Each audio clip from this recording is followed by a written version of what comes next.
नमस्कार दोस्तों, मैं आप सभी का ब्लूमिंग माइंड क्लासेस में स्वागत करता हूं। आज की इस वीडियो में चर्चा करने वाला हूं लाभ हानि के विषय में। देखिए, इससे पहले मैं प्रतिशत का भी वीडियो बनाया था, उसका भी लिंक मैं डिस्क्रिप्शन बॉक्स में दे दूंगा। देखिए, ज़्यादातर जो लाभ हानि और इसके बाद में जो बट्टा वाला सवाल आता है वो हर एग्जाम में पूछा जाता है। यूपी पुलिस में भी पूछा जाता है और इसके बाद में जीडी वगैरह जो एसएससी जीडी का एग्जाम होता है उसमें भी पूछा जाता है, रेलवे ग्रुप डी में भी पूछा जाता है। तो सबसे पहले देखिए, मैं जो है कि बात करता हूं लाभ और हानि के विषय में। तो आपको पता है लाभ और हानि वाला जो ये चैप्टर है, इसमें एक चीज होता है क्रय मूल्य। एक क्या होता है, एक आपका होता है क्रय मूल्य होता है, एक आपका होता है विक्रय मूल्य। एक क्रय मूल्य होता है, एक आपका विक्रय मूल्य होता है। अगर जो क्रय मूल्य है विक्रय मूल्य से अधिक होता है तो इसका मतलब हमें क्या होती है, हानि होती है। और यही अगर जो क्रय मूल्य है विक्रय मूल्य से अगर कम होता है तो हमें क्या होता है, लाभ प्राप्त होता है। तो इतनी बातें हैं। अब देखिए, जो प्रश्न कैसे बनाए जाते हैं उसके विषय में चर्चा करता हूं, क्योंकि आपको ज़्यादातर इसका फार्मूला पता है कि आपका एक होता है लाभ बराबर में, इसमें देखिए लाभ बराबर में होता है विक्रय मूल्य, विक्रय मूल्य माइनस में आपका क्या होता है, क्रय मूल्य होता है। इसको कहा जाता है एसपी। जो विक्रय मूल्य होता है एसपी होता है और जो क्रय मूल्य होता है उसे क्या, सीपी कहा जाता है। ये प्रॉफिट हो गया, ये आपका सीपी हो गया। और इसके बाद में जो हानि होती है, हानि बराबर में होता है क्रय मूल्य माइनस में विक्रय मूल्य, सीपी माइनस में एसपी होता है। हानि होती है लॉस होता है। अब देखिए, यदि पूछा जाता आपसे कि आपका जो एसपी का मान अगर निकालना है तो एसपी बराबर में क्या होता है, सीपी गुणे में 100 प्लस माइनस प्रॉफिट या लॉस परसेंटेज बटे में 100।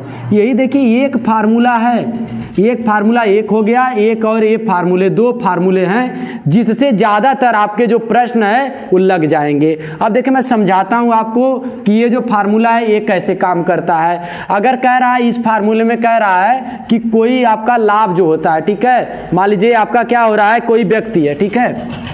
यहाँ से देखिए, जैसे अगर कोई व्यक्ति है, किसी व्यक्ति का विक्रय मूल्य, कोई व्यक्ति कोई वस्तु खरीदता है, इसका विक्रय मूल्य कितना है, मान लीजिए 39 रुपये है, ठीक है। कह रहा है कि यह क्रय मूल्य पर लाभ कमा रहा है। लाभ किस पर कमा रहा है, लाभ किस पर कमा रहा है, क्रय मूल्य पर। क्रय मूल्य पर क्या कर रहा है, लाभ। कोई व्यक्ति है वो आपका क्रय मूल्य पर लाभ कमा रहा है। अब देखिए, क्रय मूल्य पर लाभ कमा रहा है, वो भी किस पर, क्रय मूल्य का 1/4। क्रय मूल्य का क्या होता है, क्रय मूल्य का, इसका मान लीजिए आपका 30 रुपये है, विक्रय मूल्य 30 रुपये है, और कह रहा है कि लाभ कमा रहा है कितना, क्रय मूल्य का 1/4 कमा रहा है। तो बताइए उसका क्रय मूल्य कितना होगा। तो अब देखिए, फार्मूला है लाभ बराबर में आपका होता है विक्रय मूल्य माइनस में क्रय मूल्य। तो क्रय मूल्य, लाभ बराबर कितना हो जाएगा, 1/4 क्रय मूल्य होता है, बराबर में 30 माइनस में क्रय मूल्य। अब देखिए, इसको इधर कर लीजिए, 1/4 क्रय मूल्य प्लस में क्रय मूल्य बराबर में 30, 4 एकम 4 एक 5, 5 क्रय मूल्य बटे में क्या हो जाएगा, 4 बराबर में 30। 5 से काट दीजिए, 5 छक 30, क्रय मूल्य बराबर में कितना हो जाएगा, 4 छक 24। तो आप देख रहे हैं कि ये इसका क्रय मूल्य कितना है, 24 रुपये है। अब देखिए दूसरा प्रश्न कैसे पूछता है। दूसरा प्रश्न घुमा के पूछा जाता है कि जो आपका होता है कि किसी व्यक्ति का मान लीजिए विक्रय मूल्य कोई क्या है, विक्रय मूल्य आपका 39 रुपया है। आप देखिए कैसे प्रश्न घुमाता है और हम लगाते हैं, गलत कर जाते हैं।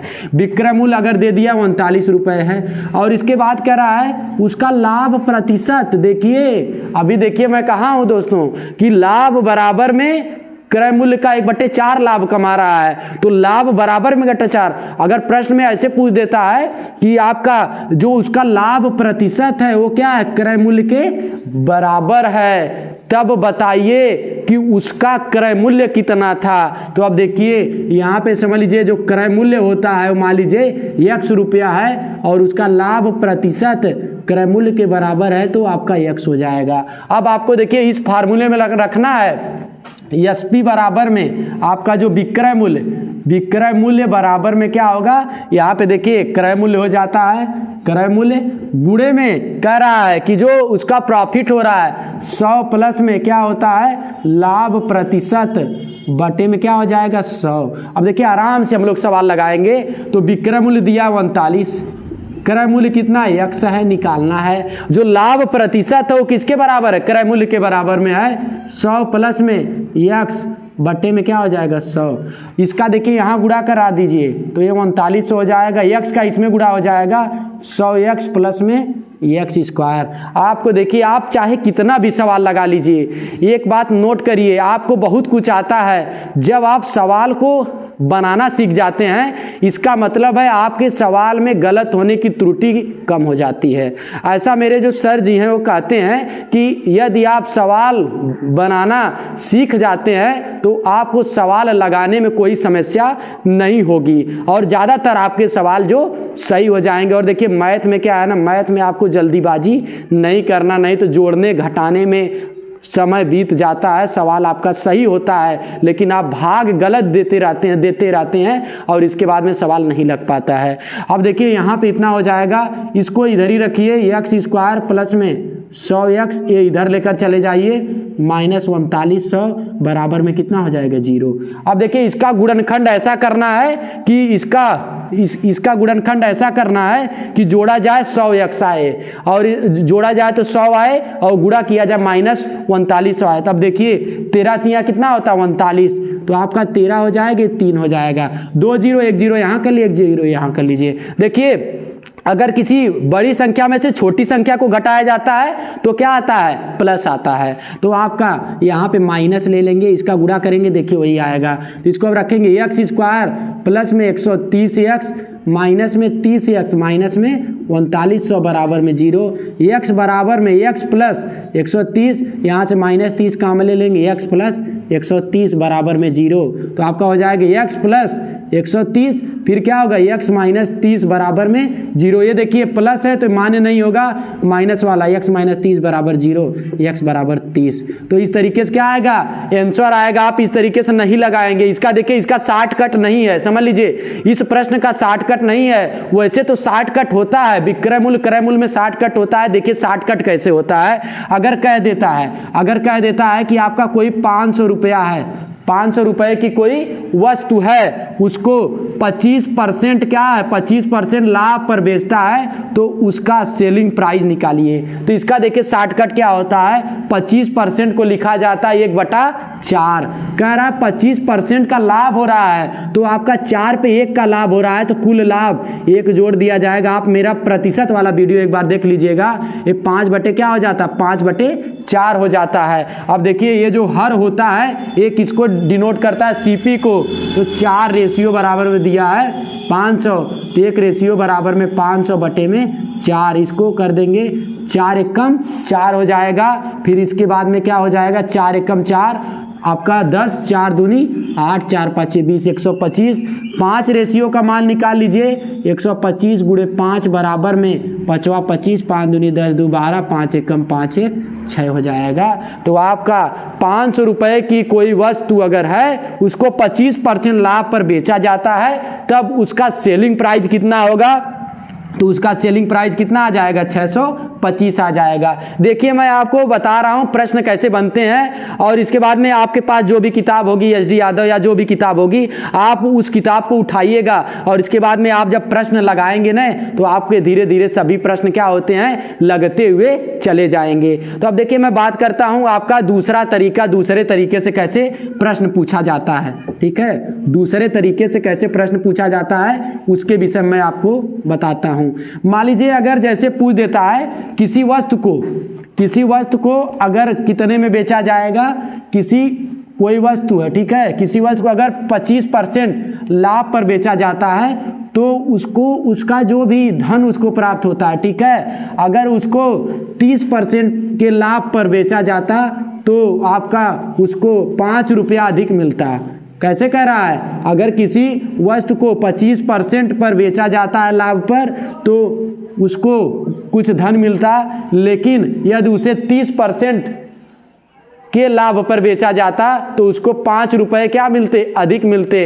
तो मान लीजिए कोई धन है, कोई धन कितना होता है, 100% होता है और इसके बाद में इसको कह रहा है पहले कितने परसेंट पर, 25% लाभ पर बेच रहा है तो कितना हो जाएगा, 25% हो जाएगा। ठीक है, लाभ हो जाएगा। और कह रहा है अगर इसको 30% लाभ पर बेचा जाता तो इसको 5 रुपये क्या मिलते, 5 रुपये अधिक मिलते।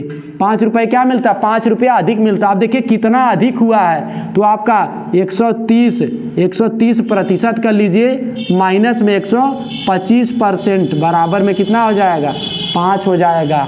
और इसके बाद में देखिए यहाँ से आप निकालेंगे 5% बराबर में 5 और 1% बराबर में 1। जो आपका सीपी होता है 100% होता है, तो 100% बराबर में कितना हो जाएगा, 100 रुपये हो जाएगा। आप अगर निकालेंगे ना इसको लॉन्ग तरीके से, तब भी आप कितना पाएंगे, 100 रुपया ही पाएंगे। ठीक है। और देखिए दूसरा जो तरीका होता है, एक आपका दे देता है, कहा जाता है कि सीपी सेम है। सीपी क्या है, सेम है। सीपी अगर दो वस्तु है, सीपी आपका सेम है। मान लीजिए दो वस्तुएं हैं, दोनों का दाम कितना है, 4000 है। ठीक है। एक को बेचा जा रहा है 5%, क्या है, 5% लाभ पर बेचा जा रहा है, और दूसरे को कह रहा है कि दूसरे को कितना % लाभ पर बेचें ताकि कुल जो लाभ हो कितना हो, आपका 10% हो। तो इस सवाल को देखिए लगाने के लिए इसमें वैसे देखिए वही होता है टोटल अगर आप क्या निकालेंगे, टोटल एसपी बराबर में टोटल सीपी गुणे में क्या होता है 100 प्लस में प्रॉफिट परसेंटेज बटे में 100। यहाँ पे टोटल सीपी का मतलब क्या होता है, एसपी1 और एसपी2। एक को 5% लाभ पर बेच रहा है, दूसरे को कितने % लाभ पर बेचेगा, x% लाभ पर बेचेगा, तो कुल क्या 10% का इसको लाभ होगा। तो इसका देखिए शॉर्टकट जो तरीका है, इसको शॉर्टकट तरीका अपनाया जाता है। तो यहाँ पे लिखा जाता है 4000 को भूल जाइए, अगर समान रुपया इसको भूल जाइए, आप उसको भुला जाइए, तो 100 प्लस में क्या होगा, 100 प्लस में ये आपका कितना हो जाएगा, 5। 100 प्लस में 5 प्लस में ये आपका हो जाएगा 100 प्लस में x बराबर में आपका हो जाएगा 2 गुणे। ठीक है, 100 प्लस में कितने % पे, 10% का हो रहा है, तो 10 हो जाएगा। ठीक है। अब देखिए 105 हो जाएगा, प्लस में 100 प्लस में x बराबर में ये 200 हो जाएगा, प्लस में ये कितना होगा आपका, यहाँ पे हो जाएगा 11। ठीक है, कितना हो जाएगा आपका, हो जाएगा 11, तो 11 दूनी 22। ठीक है, 200 कितना होगा, 220, तो 100 प्लस में x, 100 प्लस में क्या है, 100 प्लस में x बराबर में 220 में से कितना घटा दीजिए, 220 में से आपका यहाँ पे भी 100, तो कितना हो जाएगा 205। ठीक है, 220 में से 205 घटा दीजिए, तो यहाँ पे हो जाएगा x बराबर में कितना, 15%।